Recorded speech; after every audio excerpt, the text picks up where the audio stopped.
everyone. Happy Thursday. Guys, it's another Thursday, and I am so pleased and thrilled to be here again with you. Like I always said, every time I come on, it's a reminder to me that 2 weeks have gone by and we're here again. How are you doing? Hope you're doing great. We're normally going to give it 5 minutes, a couple minutes, so we can share and have many more people join us. Today, we have an interesting, heartfelt conversation, and I need every woman, every mother to join us here and now. So do me a favor, go ahead and share. But please, even before you do so, like, comment, let me know where you're watching from. So let's play this song, enjoy this music while I go ahead and invite my friends. You guys know I always have something for you, a good song. Before we share, I'm trying to get that ready. Let it marinate.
With this song.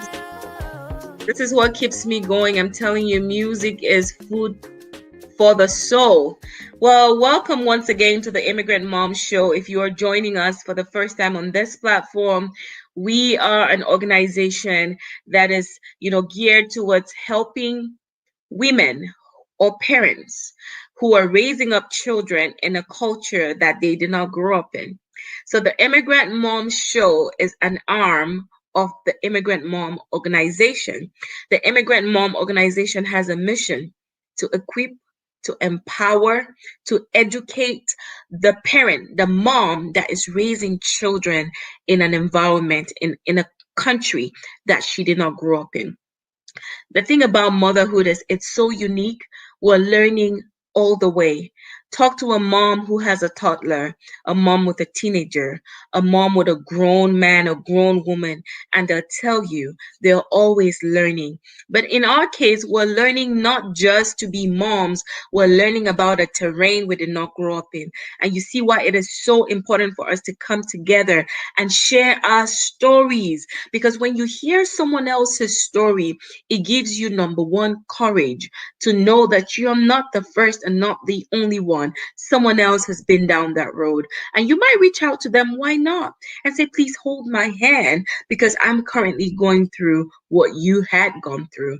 And they can share with you some knowledge tips, some things that help them. And that's the way we build ourselves up for ourselves first and then for our children. Welcome, guys. Today we have a heartfelt story. We have a woman who is ready to let us into her life, onto what she experienced, talking about miscarriages, and now a mom of two. I don't know the number of miscarriages, but I know it was more than one, it was more than two. So she'll tell us more. And as you know, before we bring on our guest, we have a short clip that I'd like to share. So just hang on tight. My experience Let's with watch. endometriosis has been one hell of a journey.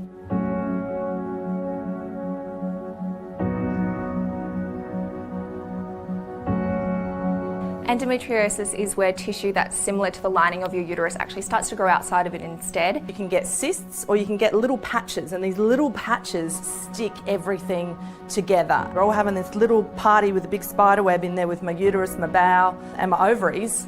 They're all stuck together.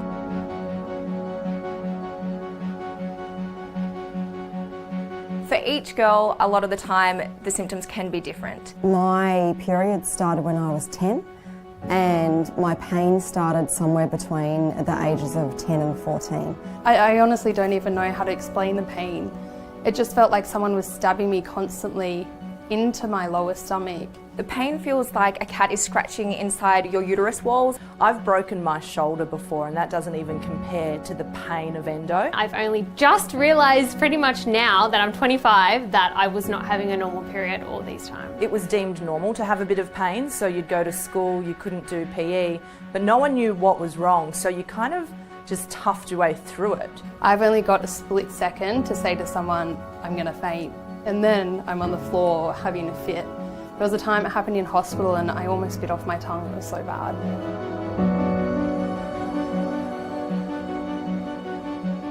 There's a lot of people who say to me, the pain's all in your head, or just take a Panadol, you can get over it, you'll be fine. But a Panadol does not do shit. I've had boyfriends that just didn't understand and said it was all in my head and that you're really not in that much pain, you're just being dramatic, and that killed me. I even had a very close family member say to me that if I stopped focusing on the pain, that maybe it would go away. I actually lost my job due to going through these kind of symptoms and pain, and the reason being was who was going to do my job when I was sick.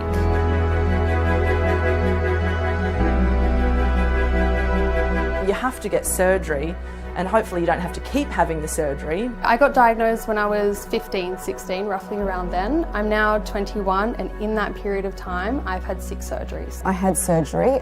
Sadly for me, they weren't able to remove all of it. It won't affect everybody, but for me, endometriosis has affected my fertility as well. You know, I can't naturally fall pregnant. My gynecologist has pretty much said that he doesn't see me being able to fall pregnant over the age of 30. Ironically, there's a thing called endobelly, where we get big flare-ups and we look 9 months pregnant without the baby.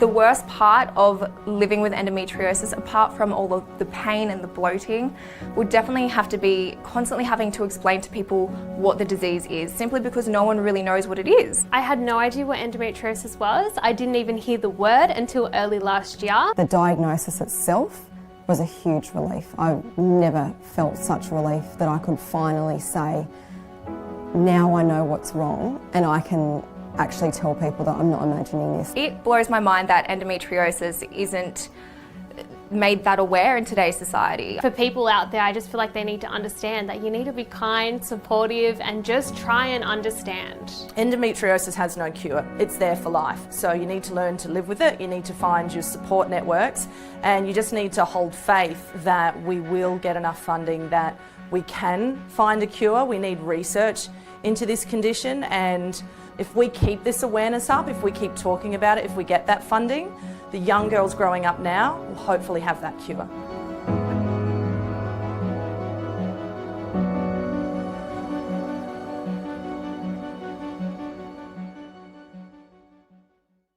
Right, without further ado, guys, I would like to bring on our guest, and she'll tell us a little more about herself, her journey, and her story. Hi, Nina. Hi, Michelle. How are you? Oh, I'm doing great. I'm happy to be on here, talking to you, Awesome. talking to everyone. Hi. We're so glad that you have chosen to come on here and share your story with us. We don't take it lightly. We don't take it for granted. It takes a lot to be vulnerable, to let people see not just your joy, but to see the backstory behind it.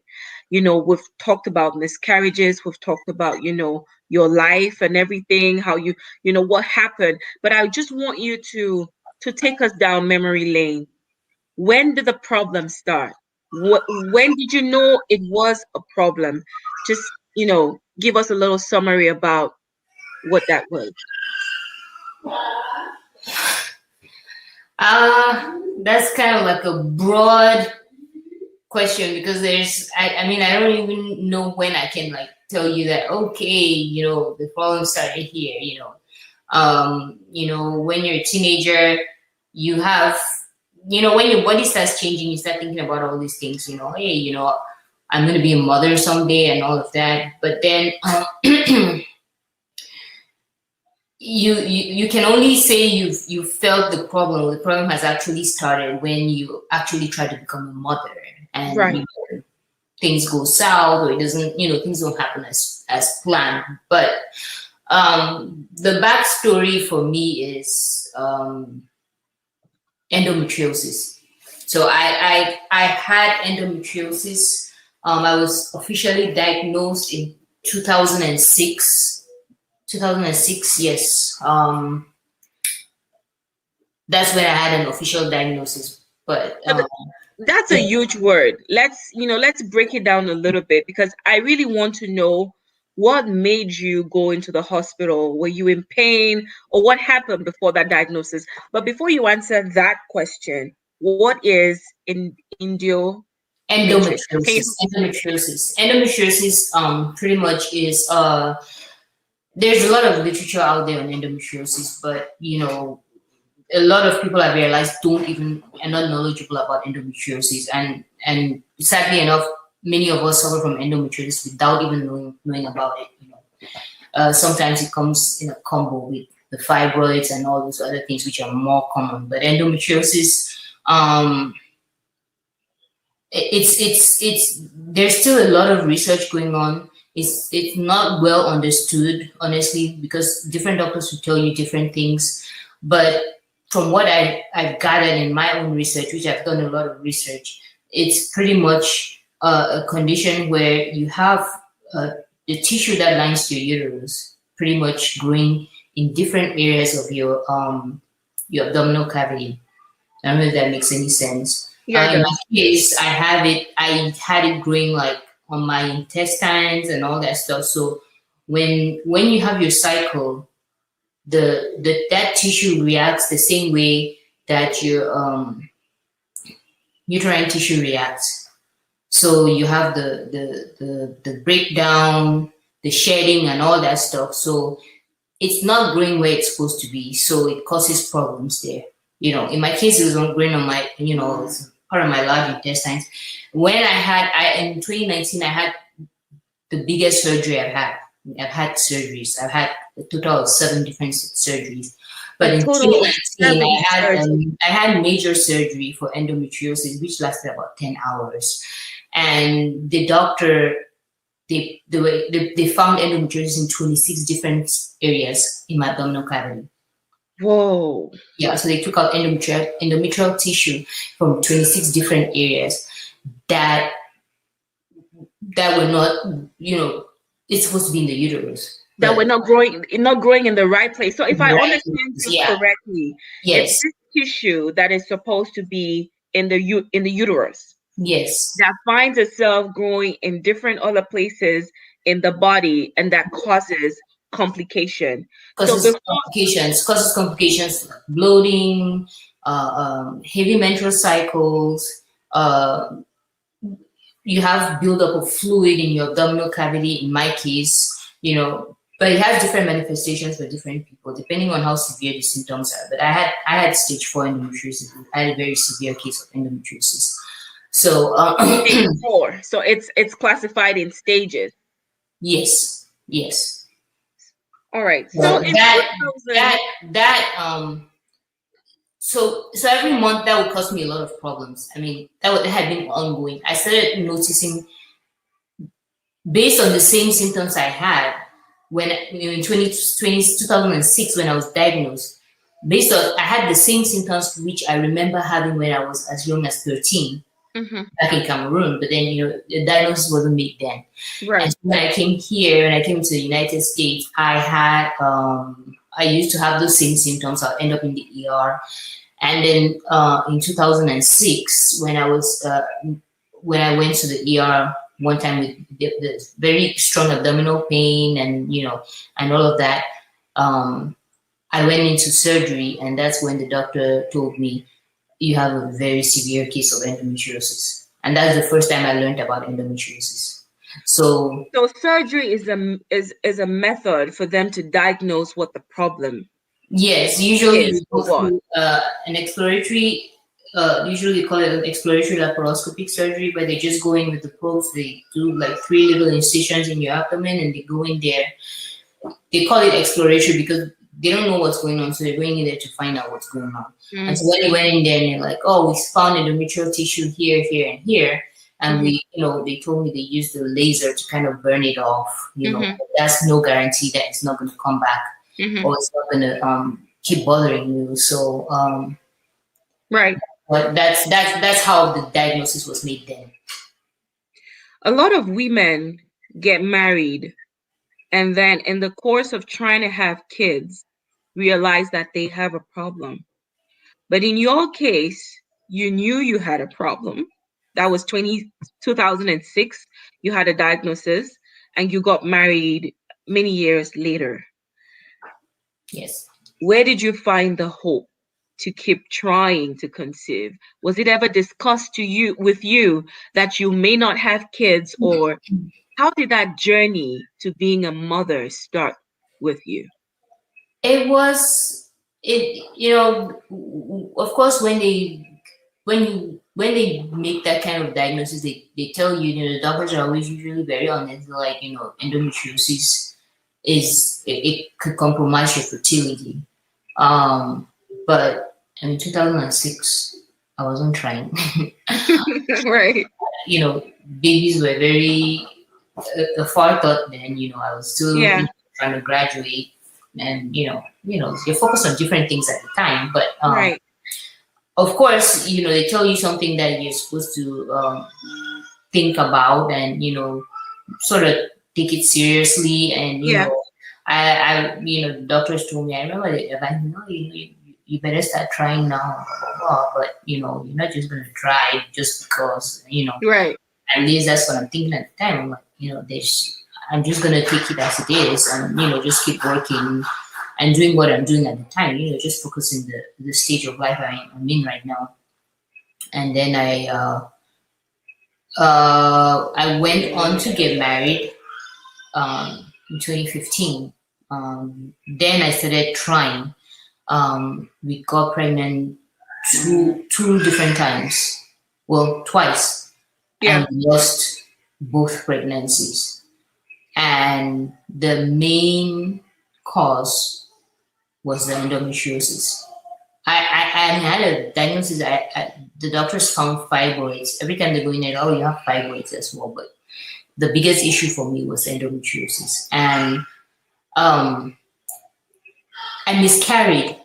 When I miscarried the first time, the doctors didn't think it was, because of endometriosis. How The far along second were you at that time? I was 20 weeks. I was 20 weeks the first time. I was 20 weeks the second time.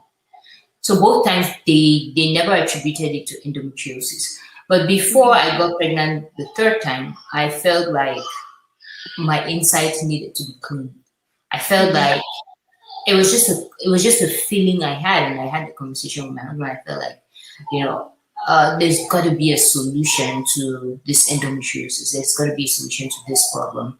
Because I'm like, you can't be going under the knife. You can't go under the knife, and then the doctor tells you, oh well, I did the best I could. You'll probably come back. You'll be back maybe in a year or two for more surgery. When you have a severe case of endometriosis, it doesn't let you down. Like, it doesn't let you rest. Your body goes through all this cycle of inflammation over and over and over again, and it's not mild. It's not something that you can. It's pretty severe, the way it deals with you, Right. So as much as you don't want to have surgery, you don't want to. Surgery seemed like the best option. Right. Yeah. So I that's what prompted me, because I was in a very low point, even though the doctor said it's not, your miscarriage will not because of endometriosis and stuff like that. But I felt like, why would I don't think it was God's plan for me to just go through surgery Right. a year or every 2 years and just being operated on, just like that all the time. And then you come back for more. And, I just felt like, with all the inflammation and everything going on in my body, if it was somehow cleaned out, my body would be a safe space for a baby to grow in. So, Right. because you're bloated, you accumulate fluid and all that stuff, it's like, how is a baby going to grow in that kind of, Environment. yeah. So Let me ask you this question before, we move on. How many miscarriages in total have you suffered? 2. 2 miscarriages. Yes. I want us to go into it a little more, because miscarriages is something that we don't tend to talk about a lot. Yeah. For whatever reason, there is shame attached to miscarriage. It's almost like a woman feeling ashamed that her body could not carry a child. What was it like for you to miscarriage, to have a miscarriage, to lose your baby at 20 weeks? It was honestly it was the hardest thing that I personally have ever had to deal with. It's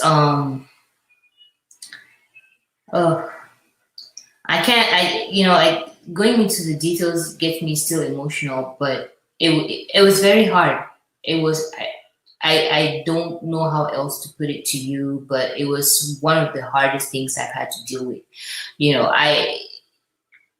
A lot of times when I recount the details, the person I'm talking to will be like, "Oh, it wasn't just a miscarriage. You actually delivered," and that's what that's what it was. I delivered the babies. I delivered them vaginally. I held them. They were fully formed. It was very hard. But to just hold a lifeless baby in your hands, it's the worst feeling ever. But it took a lot of faith on my part to accept that, to really accept it, and Right. and to trust that everything was going to be okay after that. Right. I felt depressed. I went into depression. There was a period where I would just cry every night. I mean, I'll be smiling during the day and everything, but when I come back home at night, during the night, I'll cry myself to sleep, or I'll sleep and then get up in the middle of the night crying. It still is. It still is. I am very, very blessed right now. I'm extremely blessed. I'm blessed, and I'm so thankful for my two girls now. But sometimes, you never quite forget. Right. Yeah, you never quite forget. You have all these thoughts and everything. So that was very tough. For the two babies, do you know I their lost two sexes? babies. I Two lost bo- twins and then a little girl. you lost twins. In the first pregnancy, there were And two. first pregnancy were twins, Yes, and the second pregnancy was a little girl, and it was a little girl. The twins were boys, a boy and a girl. a boy and a girl. Like dealing with miscarriage is so difficult, and imagine a mom far away from home without her support system or starting life in a new country. So many people deal with it, they just don't talk about it. It's just recently I saw in the news that New Zealand now allows for maternity leave for women who have suffered a miscarriage because their body still goes through the same process like a woman who has had her baby. For you, we now see the twins, but there was that time when you lost your babies and you did not even know if you were going to have other children. Whatever it was that you coped with, I want you to share that with someone else that may be watching right now and saying, I have had so many miscarriages, I don't even know if I'll have kids. And they are buried deep in the kind of depression that you face. What can you share with them?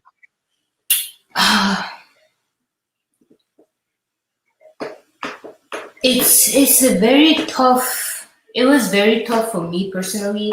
Um, Honestly, I would have given up.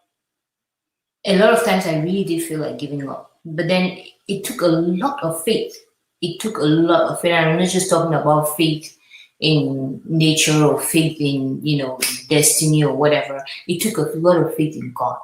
Like I had to get down on my knees and trust God, because I had to tell him. I a lot of times I reminded myself. I'm like, I don't think. Not that I don't think. I know God did not design me for this. Like my body was made to carry babies. God designed me and gave me a uterus because that's where He designed that the baby was going to grow, and this is what God made me for. Right. So I have to harness all everything in me to believe that He's going to make that happen for me, and without going into much details, but we love details, Nina. We love details. So maybe you can go into them. We love details. No, like it's just the experiences I had in the hospital with the doctors, and there's just the second time I had a miscarriage. The doctor who's taking care of me is my doctor's partner, and he walked into the room and he told me, Nina, this is not for you. I've read your chart, I've read your history. This is not for you. Okay? This is not for you because, my water broke and he's like, okay, we have to deliver the baby and, how it's going to go after that. We cannot intervene. We cannot do anything for the baby. So just prepare to, bury your child. And then he goes on to tell me this is not for you. And he tells me, I had a friend of mine who tried to do this. She wouldn't like let it be.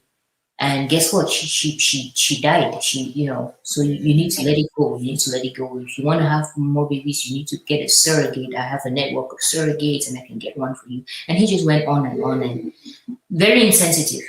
Okay, but even though I was like holding on to my faith, and even in that moment, I was crushed and everything. I was laying in that bed, and I felt like I just wanted to close my eyes and never get up. I was so depressed. But I still felt like I can do this. I'm like, let's get over this and we can do this. But then when the devil talks to you like that, you if you give him enough attention, you actually start to believe. Right. So I at some point I told myself, maybe this thing is not. Maybe he's right. Maybe it's not for us.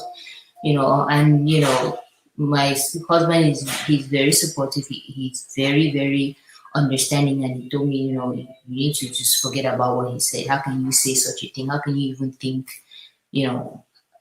that he is right in what he's saying? He told me to just, forget about it and focus on getting on healing, and then, we will get through this. Like, he just reassured me not to worry about it, and we will get through it. So I prayed a lot. I prayed a whole lot. I read the Psalms. I read every promise in the Bible that I could come across of God's love for me, God's love for us, and I basically put down all the promises that God had made to me, and I say to me regarding childbirth. I know that they will come true in my life. I had to repeat them every day. I read, the Psalms from Psalms 1 to I used to go up to Psalm 91, and I would just read it every day over and over again. And in those Psalms, there are a lot of promises in there that I held on to, and I had to remind myself every day that He will make it happen for me. It's God's work. He will make it happen for me, and the devil was not going to steal from me anymore. It was easy to read and remember all that, but then it's not easy to have faith, because you still have, as much as you try, there's still that whisper of doubt that will come. The devil will come and try to talk to you and talk to you. And the reality is, yes, your faith. The reality of what you are still believing for is in your faith. Yes. So I God did it, but then I'm not trying to give credit to myself or to any doctor, because it's all God's work. It's all God's doing. But then I had to, when I did my research and I put everything together, all of that alongside prayer and faith, talking to the right doctors. It takes a lot of faith, and it takes a lot of, even just choosing the right doctor to take care of you. Right. Should not be anything you take lightly. I mean, you should pray about these people. You don't want somebody who walks into your room and speaks those kind of words to you. Right. I don't think God wants that man, that kind of person taking care of you, or to be handling your care. So I prayed for some of those things. I prayed for God to send send me to the right doctors, put me around the right people, And I remember after I had my surgery, the one I told you lasted about 10 hours. The doctor, one of the doctors who took care of me, walked into the room, and she's like, "Nia, there's just something about you." She's like, "Do you have faith? Do you believe in God?" I was like, "Yes, I absolutely do." And she's like, "So I want you to keep believing in God. We're only doctors and we do what we do, but you have to keep trusting God, because there's just something." She told me, and my mom was sitting right there. She's like, "There's just something that I see about you. I see you being a mother. I see you. I can almost see you holding a baby."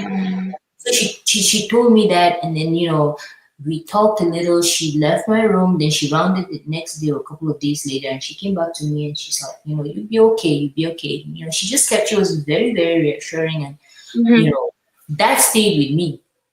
Right.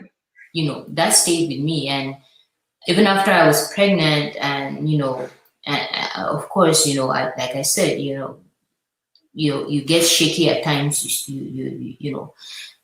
You have to. It's something you have to consciously do to keep reminding yourself that, hey, I'm gonna be okay. Right. This is God's work. God is watching me. God is working on me. I'm gonna be okay. So when I go through times like that, I will remember like that doctor and what she said to me. But that's what I'm talking about, like finding the right doctors. You know? Yeah. And it's so you have to ask that question to right. Do you believe in God? Do you believe in miracles? Maybe sometimes you have to even ask that question, But you don't want that kind of crazy doctor coming telling you those kind of things on your kid. Right. I was just gonna say that, when you share something powerful, I like to just, interject because there are people that are watching that want to gain something out of here, that have what was your reality back then is their current present day reality. Nina has talked about her faith in God as the foundation that kept her going through one of the darkest times in her life. She's also shared, the importance of prayer and reading the Psalms and how that helped her, how she stood on the promises of God. This is Nina's story. But she's also said that, looking for the right doctors, doing your research. Do you know exactly what your condition is? Or are you just getting first-hand information from the doctors? Do you research at all? Do you know what it is and, maybe who you should be talking to? Because your faith plays a part, your action plays a part, who you surround yourself with plays a part. Did you have any nutritional restrictions? Did your diet change? What were some other practical things that you had implemented in your life after that surgery that helped to where you are now? Yes. There was a period when my mom was with me. I tried my best to follow an anti-inflammatory diet. And what that entails is, a high fiber diet that's low in sugar, low in carbohydrates, because those are some of those things that fuel inflammation in the body. And when you follow such a diet, your body really adapts to it, and you feel the difference. You feel the difference when you eat bread as opposed to eating spinach in the morning. Juicing. So my mom was very instrumental. She helped me a lot because she would, we would go shopping, we'd buy all these veggies, and I would go to Whole Foods, celery juice. I drank that every morning. So she helped me prepare the foods, the juicing, and I just pretty much avoided sugar. So it really helped a lot during that time. It's hard to follow, but it really helped because when I went into surgery, the fibroids were so small that the doctors were like, we don't even need to even worry about them because they're shrunk. They're shrunk pretty much. One of them had degenerated.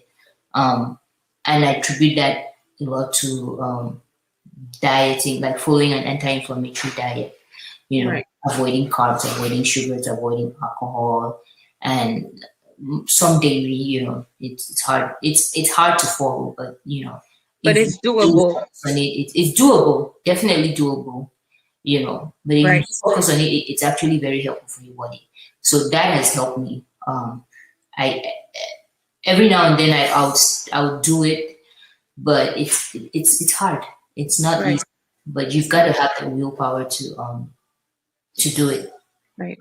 Let's Follow. lift the mood a little bit, right? What's talked about, there's that sad part of the story. There is also a really happy ending, if at all I can call it an ending. But now you're a mom of twins, gorgeous girls. Like every time I see their picture, I'm almost like, the goodness of God. Tell us Yes. about what it was like being pregnant with them. Just walk us through that journey to where you are. Their names are Anim and Asheri. They are the biggest blessings that more than we could have ever imagined. Yeah. So the pregnancy with them, it was hard. It was very hard. It's very nerve wracking, and I'm like, God, please let this be. Let this be the happy ending that we have been praying for. Right. We prayed every day. They increased our faith in God. Yeah. They really, really helped us grow in our faith. The pregnancy wasn't easy. It could have been easier if if there was nothing in the back of my mind. But then Right. you've gone through this and you've gone through that, so your body does this, and you're like, your body, Right. you're very nervous, but at the same time, you just keep praying. You keep praying and you're thanking God every day, and you're trying to keep it together. Right. And through it too, I made sure. Of course, I changed doctors. I went to a new doctor. I went to a doctor who was knowledgeable, and he tightened all the ends to make sure that it was going to happen for me. And he was very positive. Yeah. He was so positive, and he's like, "We're going to make it happen." So the last 2 months of my pregnancy, I was on bed rest in the hospital. I was on complete bed rest. And when it was time for them, it was time for them. I delivered them at 28 weeks. That's early. That's really early. That's the doctors were worried about different things that could happen for babies born that early. And I just took them to their 1 year appointment, and the doctor is like, she's so amazed that this baby. She's like, look, she's talking to the other staff in the office. She's like, look at them, they were born at 28 weeks. She's like, Nina, you don't have anything to worry about these girls, because other babies born at 28 weeks, bless their hearts, sometimes they have vision issues, sometimes they are asthmatic, they have lung issues, they have breathing issues, but your babies are just perfect. It's hard to tell they were born at 28 weeks. And I'm just like, that's, it's God, even though I didn't carry them to term, they came like they came so perfectly, and I'm just like, thank God. It can only be God. It's nothing else, nobody else. The doctors did their part. And even my doctors, they say it's a miracle, They call the name of God and they say, this is God. So I'm super thankful. They're the biggest blessings to us, and we're just so grateful. Right. Would you be willing, because I know that some people might want to maybe consult with the doctors that you have a very good review of. Sometimes, people might be in Houston or, in another part, and may want to consult with the doctor. If you don't mind, can you share that information? I don't have the doctor's details with me, but I can provide that to you, to anybody who's who's interested, who wants to maybe even talk. And I always encourage everyone to before you go to any doctor. So in a nutshell, don't take what any doctor tells you for face value. Always get a second opinion. Always get a second opinion, and never believe what they tell you. They've told women many different things, and things have happened different in beyond what they ever even imagined. Sometimes they say that stuff maybe to just get rid of you, maybe just to cover themselves, so they don't get sued or anything. So they'll tell you anything, and the only thing that happens to you is what you believe or what you put in your head. If I walk away knowing that this is not for me, I will not be here with 2 babies. Yes. If I walked away with that in my head, honestly, I would be out there, be depressed somewhere, knowing that, your doctor said this is not for me. And I'm saying that because I actually, at some point, actually, stop for a minute and be like, oh, well, maybe he's right. But don't believe those things. God designed you, and He knows what He designed you for, and you're going to fulfill the purpose for which God designed you for. So, do your part. The doctors will do their part, and God will and God will crown it all, and it will happen. So talk to different doctors, get the right doctors. I did a lot of research. I always say that I cannot, if I had to tell you all the details of my journey, we would be here for hours. For hours. I feel like I need to put it in a book or something. Yes. I would be here for hours. I mean, I have one-on-one conversations with people, and where I really go in depth, but I cannot really do it here. And if I really do tell you all the details, you'll be amazed. Everyone will be amazed. And I'm willing to share it. I'm willing to share with everyone who wants to hear, or who even needs some kind of guidance or something. I don't have the answers. I can make it happen, but then I feel like my story will inspire you, or what I went through will inspire you. I can tell you that do this like this or do that like that. You might get different results. Right. The doctor who took care of me, his name is Dr. Kirshen, Brian Kirshen. He's at the Texas Women's Hospital, and he's just awesome. He placed a cerclage. The cerclage is really what keeps your uterus closed, so it holds your pregnancy longer. So he did place a cerclage, and he was very confident because on my second pregnancy, I had a cerclage that failed. At 20 weeks. So when he put in, when I consulted him, he was very confident. He's like, I don't know what your other doctor did. I cannot say why it failed, but I'm pretty confident that if I put in a cerclage, it's going to carry you longer. Those were very reassuring words to me. He wasn't like, oh, you Right. work, it may not work, of course, there's always the chance that it's not going to work. Of course, you sign papers that, there's a chance it's not going to work. But the word that the doctor speaks to you, if you come across a positive doctor, you get positive results. If your doctor is negative, it may not be Right. It would have an effect. It will have an effect on you. Yes. Yes. So Yes, whatever you do, whatever the case, you just have to have the mindset of a winner. Like, I'm going to come through this victorious. I don't care what happens. I don't know how it happens, but I'm going to come through this victorious. So the pregnancy was hard. A lot of things happened. Like I said, I can't go into details. I will be talking forever. A lot of things happened, but God stood by me every side of the way, every step of the way. He held my hand through. Things happened that I wouldn't even be here to talk about. But God made that happen for me. And so my story is very hard. My journey has been tough. And me being where I am right now, when I look at somebody else who's going through something and I'm like, your struggle is not to belittle your struggle, but I feel like I've gone through more stuff than you even have to deal with. Please hang on to the faith. Yeah. It will happen for you beyond what I even have. Like, I can't even believe I'm here with what I have, with the blessings I have with Animal Nashiri, with me here today. It's beyond my wildest dream, and I'm just thankful. Like, every day is like this, I think every time you see them is, a testament of the goodness of God, of, God's miracle working power. I wanted to ask you about your marriage, because issues like what you experienced have broken some homes.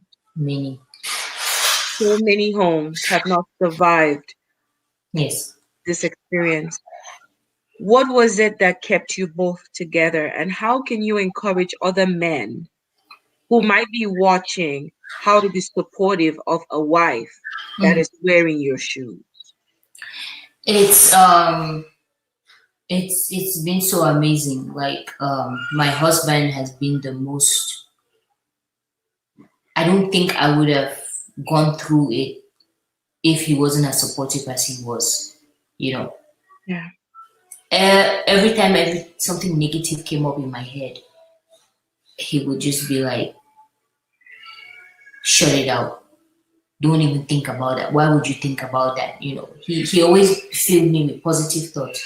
Like, you can do it. We can do it. He kept encouraging me every step of the way.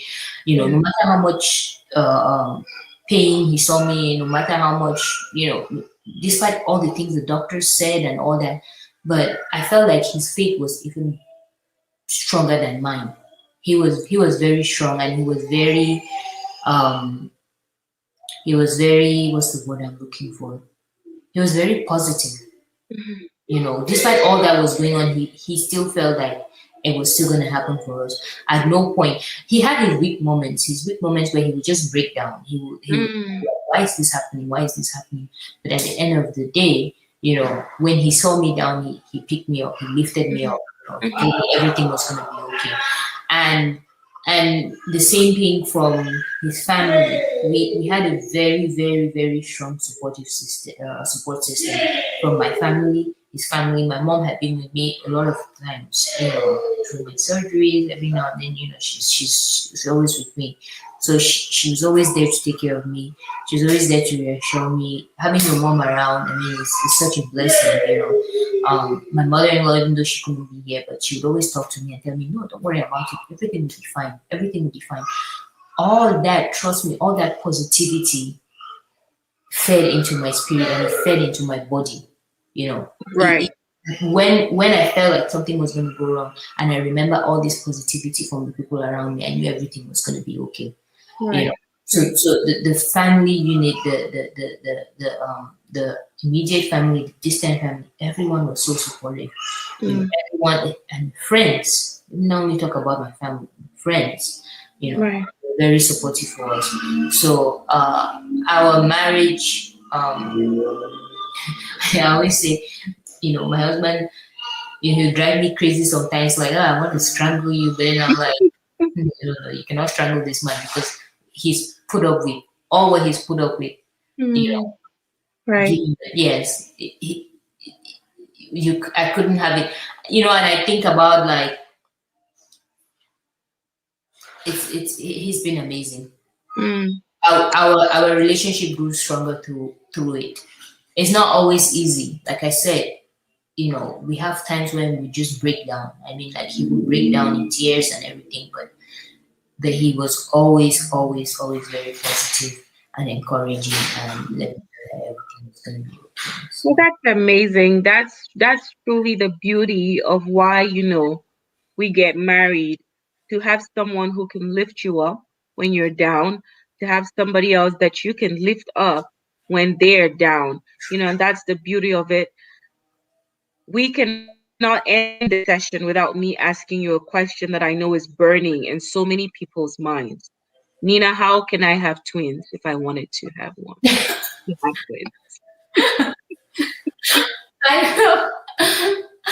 I don't know. I pray to God. I always believe that. I always So before I ever knew I was gonna have any issues with, I was like, I always tell my friends, I'm like, I'm gonna have twins. I'm gonna have two boys. I always dreamed of having two boys. Okay. So I am and Asheri were really supposed to be boys in my mind. The man proposes and God disposes. I have two boys and their names will be Iron and what I give Iron and Iser. I gave them two names. Yeah, Iron and Iser. I was like, those were my two boys' names, But of course, God had different plans for me, so I have two girls instead, and I'm thankful for that. But I always pray for it. I always say that there's nothing that I honestly pray to God for that I haven't gotten in my life. And that's why when I start doubting myself or I start having strange thoughts and my mind starts wandering and I'm like, you need to pull yourself together and pray, because the things that, and I'm not just talking about like babies and stuff, I'm talking about like very little things, jobs and stuff like that. Ask my husband, and I always tell him, like, I want to work for this company, I want to do this, I want to do that, and I really honestly pray about it, and I put in the work, and I received it just like I prayed for it, So to me, it's prayer and believing, and also working for what you want. Right. But really just believing God. Say one way or the other, I'm gonna get it. And yeah, you got it. Well, thank you so much for sharing your story with us. We have really learned a lot just based on what you shared. You are a go-getter. When these girls are big enough to understand the role that their mom played for them to be here, I mean, you played that role alongside with God.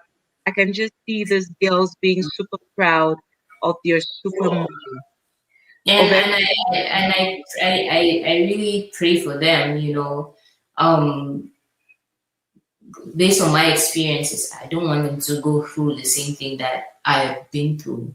Yeah. The prayer for them is that when if ever in life they come across some of the obstacles, or you know, I pray that God will give them the wisdom and the insight to handle it Right. better than I have, even Right. because the world can be rough, Right. the world can be rough. Absolutely. Absolutely. Yeah. And There are people. When I think about that one doctor, and I'm like, there's somebody out there who's so depressed right now and going through hard time just because of what some doctor said to her. right. You can make a difference in somebody's life just by being positive. Right. Something positive or saying something encouraging. You don't have the answers. You're not going to make it happen, but encourage them. Be nice. Be positive. So I don't want my child to be that person that's out there being depressed or something, because of the words of another person. So I pray for them in that regard, that they would always remember God and remember to understand. Thank you so much. Thank you so much. We really appreciate. And at this time, we're going to, wrap up this interview. And special thanks. I know Nina is going to go back into the comments, and all the love that you're sharing with her, she'll be able to see and respond to them, and even some, specific questions that you guys are putting up in the comment section. Thank you guys so much for joining. Before we close, just a recap of what we have gone over today. I tell you, you need to want something so bad that it would take heaven and earth to discourage you or pull you away from what you want. Sometimes we're easily discouraged and turn away from the pursuit of what we want. People can easily turn you away from what you want because you don't want it so bad. You need to want it so bad that you're ready to even question a doctor, to say, I need a second opinion over what you're saying. A lot of us have come from societies where the doctor's word is final. But we've heard of a story of someone today who said, even though a man told her, a doctor told her, this is not for you, she didn't stop at that. She was like, I want this so bad. I know my body was created to have children. The honest truth is, Nina has twins today, but maybe you're out there and you're still trying and there's not even a baby in sight. Whatever that means for you to, keep believing or to seek out other resources, we'll leave that to your conscience, to your mind, to what's available to you to seek out your best option. But whatever, keep hope alive, keep belief alive, keep positivity alive. Surround yourself with people that will speak life to you and not death, because the words of our mouth have power. Thank you so much for joining us tonight.